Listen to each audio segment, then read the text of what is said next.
Welcome back to Sportsworld. Now, thousands of boys in Africa dream of being the next Samuel Eto'o or Didier Drogba. Their goal is to play their favourite game and escape a life of poverty.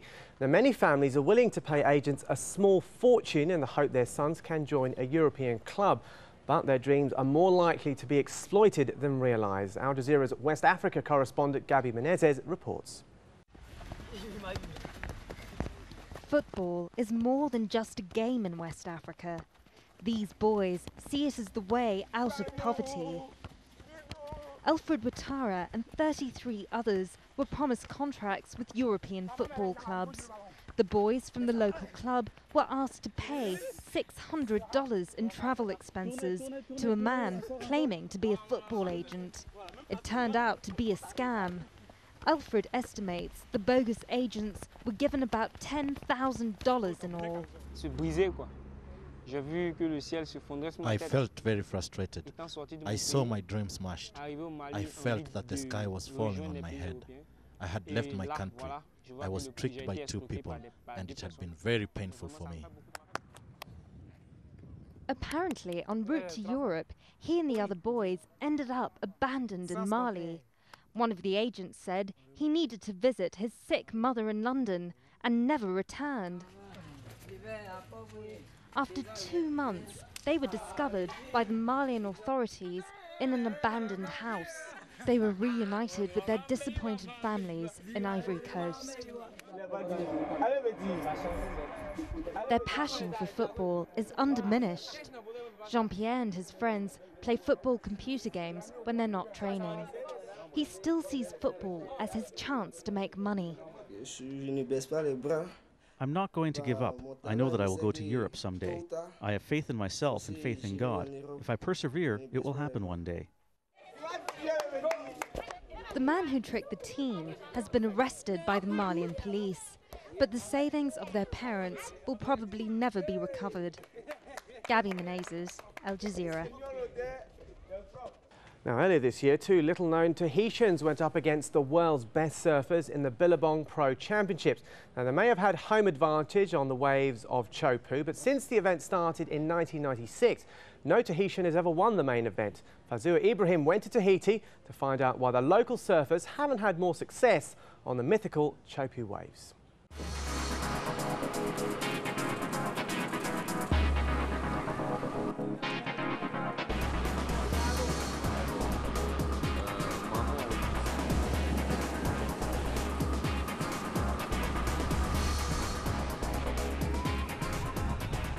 This is the face of Tahitian surfing. It may not be the most recognized face on the waves of the world, but in his own way, Manoa Drole is making a big splash. That's him there, I think. That's him. The 29-year-old free surfer has battled the barrels of Tahiti's Teahupo'o, ridden waves as high as 10 meters, and lived to tell the tale. His daring adventures earned him a nomination for the 2007 Global Big Wave Awards. I was kind of worried that at first, when I got to the bottom, I was like, oh, I hope I make it. Then I was just focusing on the ride and trying to make it. And when I made it, I was stoked. But it's, I don't know, it's probably comparable to playing with the bull if you're a toreador or something like that. Is there anything that goes through your mind when you're in the barrel? No, you're not really thinking much. You're actually kind of feeling.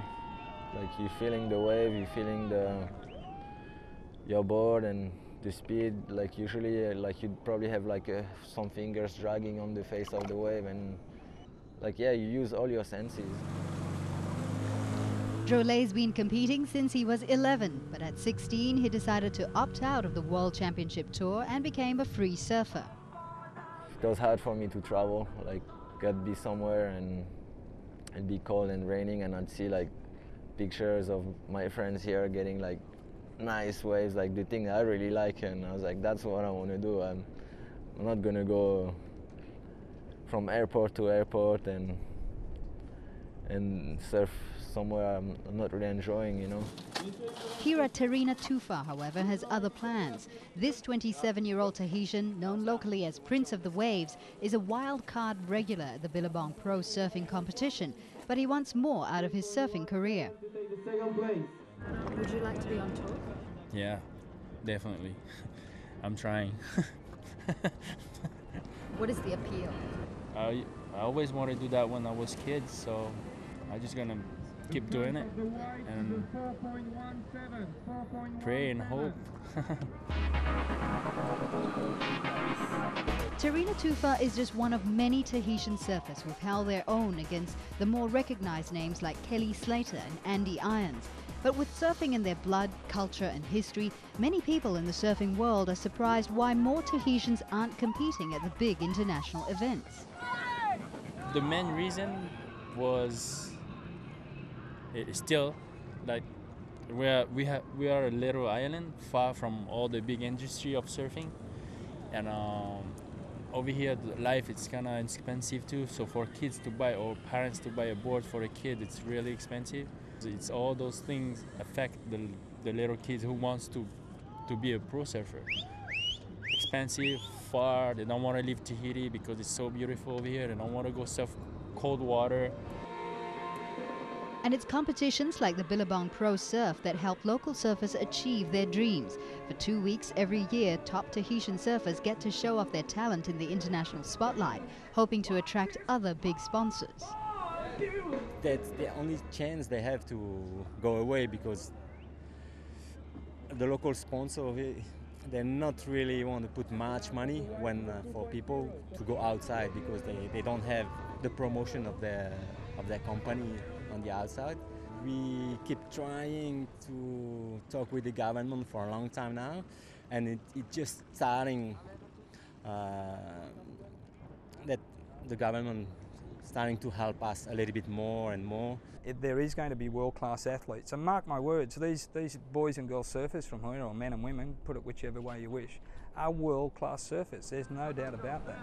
And once the government recognises that, and once they can assist them in some way, this country is a force.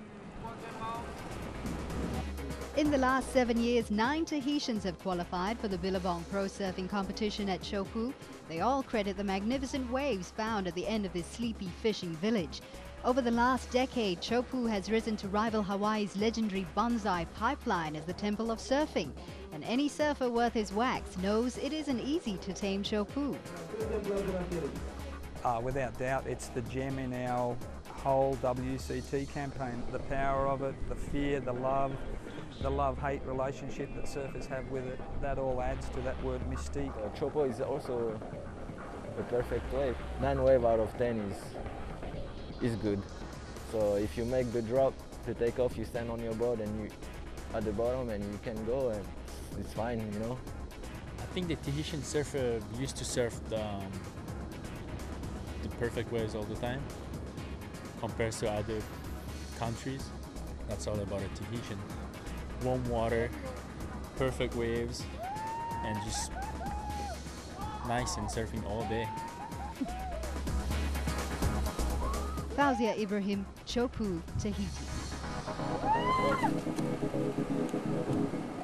Well, don't forget to check out our website. That's aljazeera.net/English, where you can find all the latest sports news and watch any of our stories again. Let us know what you think of the show. Well, that's it for this edition of Sports World. I'm Rahul Pathak. You're watching Al Jazeera.